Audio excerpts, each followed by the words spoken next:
Hello, I'm Tom Loddiak. Today I'm here with top coach and pro player Craig Bryant. In this video, Craig is going to teach us how to get better at our third ball. So we serve, our serve is returned, and then we play our third ball. We've got some really good tips from Craig to come about how you can attack and put your opponent under pressure and hopefully win lots more points. This video is brought to you in partnership with Brybar Table Tennis. Visit brybartt.co.uk today for a wide range of rubbers, blades, bats, balls and clothing from all your favourite table tennis brands. Okay, so things that make up a good server are not just good serves, it's how you take advantage of the good serves that you've got. So your third ball is incredibly important. One way I would take advantage of my serve is basing it on where I've delivered the serve to, and basing that on the common responses. For example, if I serve long and fast across court, there's a good chance that that ball is going to come back to where it came from.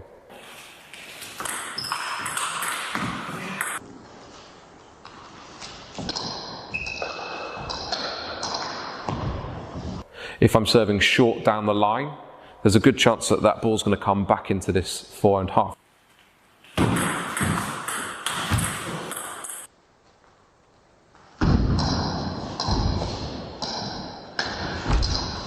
It doesn't guarantee it, but if you're able to work out the percentages and take advantage of those common responses, then you make your short game, the serve, third ball and fifth ball, much stronger. So it's a very good habit to get into, to constantly expect that ball to come back to you. So no matter how good your serves are, no matter how much success you've been having with your serves, keep expecting that ball to come back. I'm more of a forehand player, so when I'm setting up for my serve, I'm getting ready to serve and I'm often thinking, how can I get my forehand in? How can I get it in? Where can I get it in from? Constantly asking myself questions.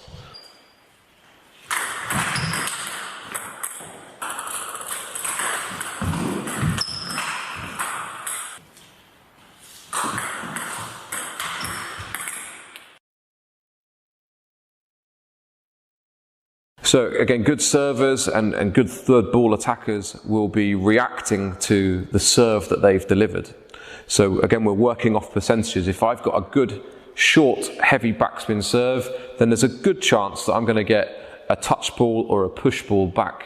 So I'm going to prepare for that the majority of the time.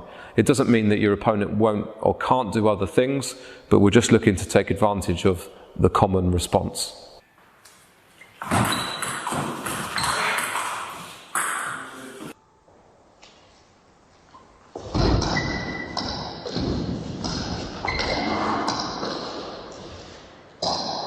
If I'm serving short topspin, then again, there's a very good chance that somebody's going to be flicking the ball at me. So I'm preparing for that. Again, they can do different things, but I'm looking to take advantage of the common response.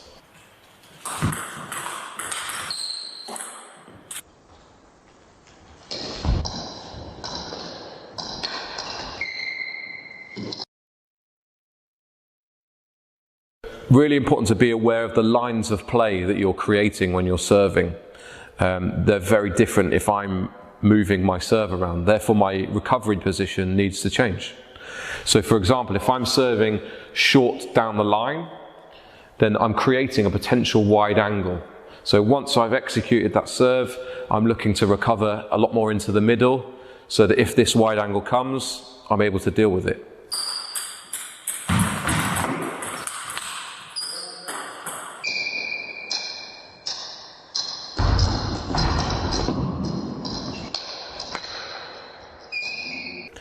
If I'm serving short wide or long and fast wide over this side, then my recovery is probably going to stay a little bit more in my own corner.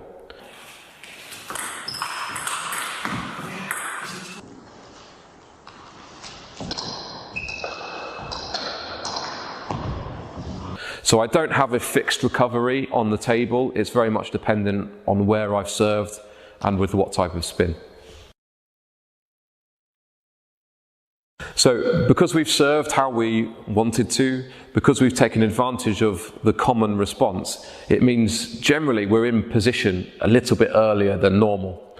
If you're in position slightly earlier, you've got a split second longer to decide what you want to do with the ball.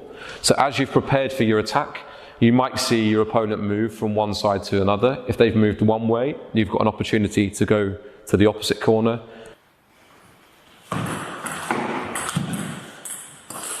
And vice versa, if they've moved more to the right, then you've got an opportunity to attack into a different place.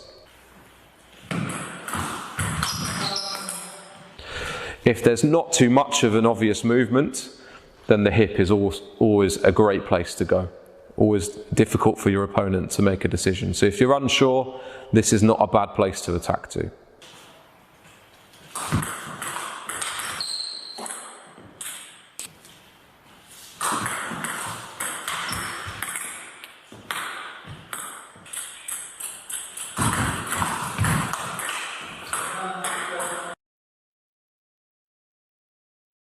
Just because you've created an opportunity to attack, it doesn't mean that you have to throw 100% pace at the ball.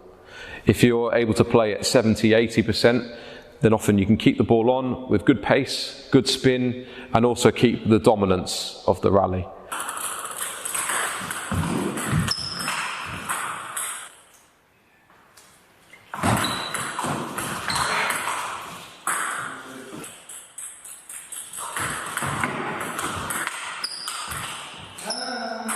If the ball is up and you feel like that's a chance to win the point, then you might go for that ball.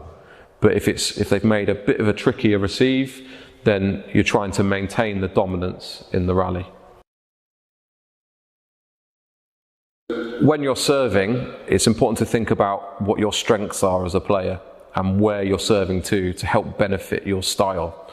For example, if I was more of a backhand player, then I might adopt a bit more of a backhand serve, so I'm covering more of the table with my backhand.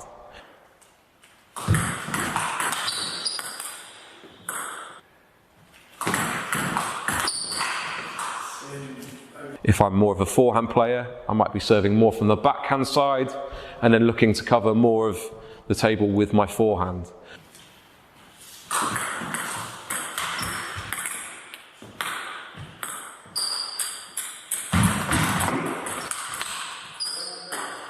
So try and develop your serves around your style of play to help benefit your game overall.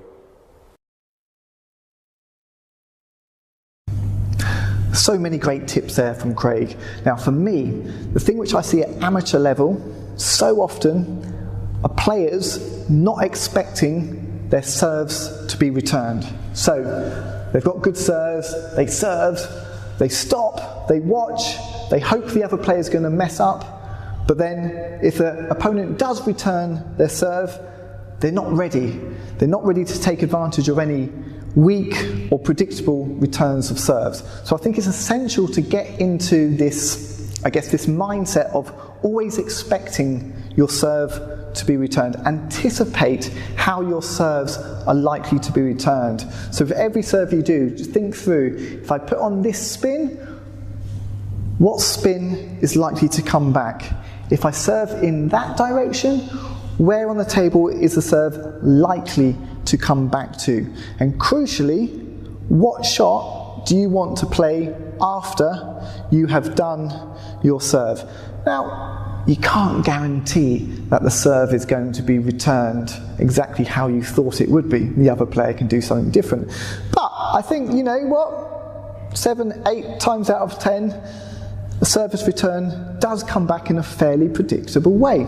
So, think through your own serves. Think about how they're going to be returned and what shot you're going to play next. Then, I think you're going to have a very solid service game.